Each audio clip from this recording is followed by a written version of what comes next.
Islam also reminds us to always be concerned about those who are less well off than ourselves. Over and over in the Quran it says, be concerned about the widows and orphans. Be generous.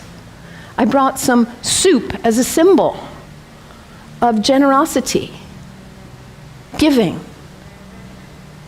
donating to food banks, giving to people who need food.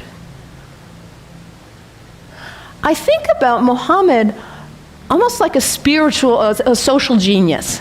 He himself was an orphan. By the time he was 6 years old, he had already lost both his parents. He knew marginality. He knew it.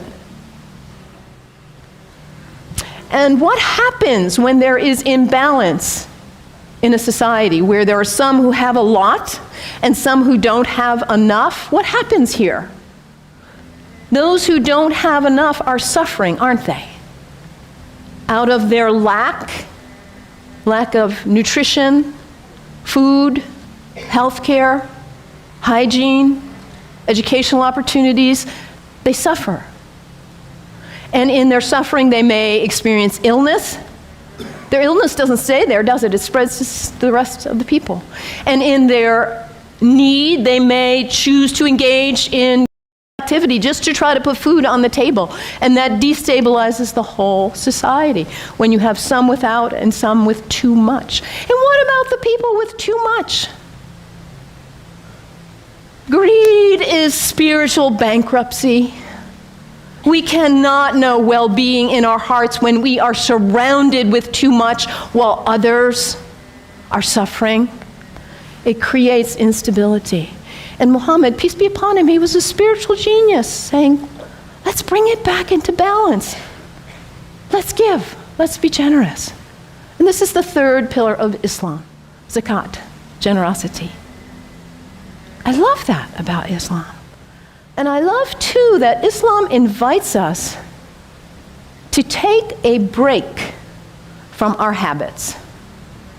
We humans, we're habitual creatures. We just are. We do something once, we do it again, we just do. How many of you are sitting in the same seat you always sit in today? That's okay, nothing wrong with that. We're creatures of habit. And if the habit's a good one, like brushing your teeth, wonderful. It strengthens you. Your habits can raise you up to give you strength and clarity to live your life on purpose with integrity. Or your habits can pull you down.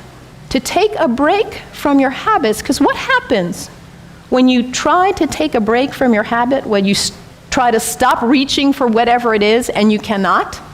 What is it for you? Coffee? Sugar?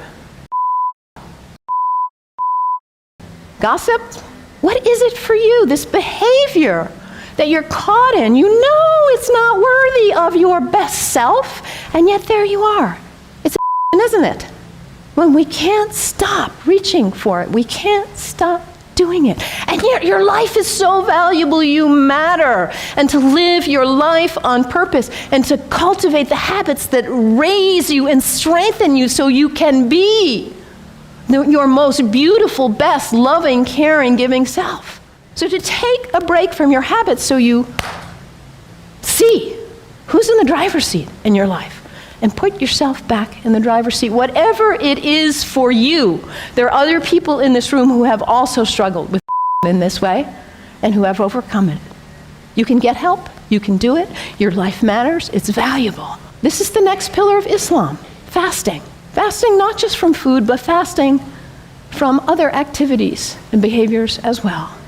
And when we fast from food in particular, and it says over again and again in the Quran, fasting is good for you if you only knew.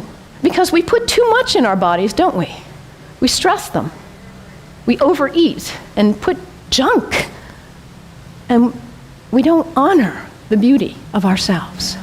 And also, when we fast, hunger is not a theory in the head, it's an experience in the body when we fast from food, that feeling. And then when you see somebody else on the street who is begging, it's not a theory. You feel empathy. because you know what hunger feels like. It's harder to close your eyes and walk right on by Muhammad, that spiritual social genius, to create harmony and stability in society.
And I also love about Islam that it encourages us to take a break from our location, to travel with intention, to recognize the power of space, the sacredness of space, and how the greats who have walked on this earth have blessed the earth with their presence, their breath, their thoughts, their actions. I know you are on the verge of a major decision about this sacred space for you.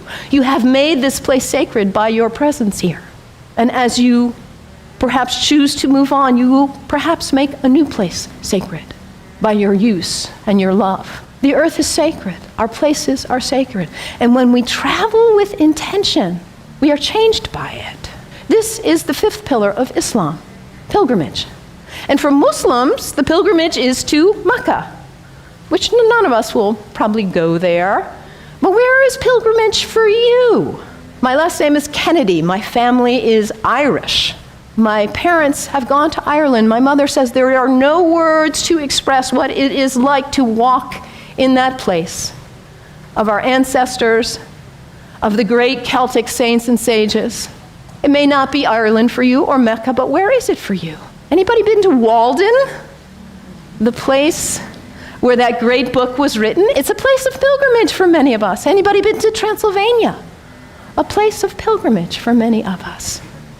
And what happens when we go? We leave our usual haunts. We travel with intention. We let ourselves be changed, be opened by new experiences, new interactions. And we come back and we are not the same. We look at our lives and we say, why was I doing that? I'm not going to waste my one wild and precious life on that. And we come back renewed and with a new value, a new understanding of the sacredness of our location, the beauty of the earth. I love this about Islam. So practical. The 5 pillars of Islam. What great practical advice for living your life on purpose.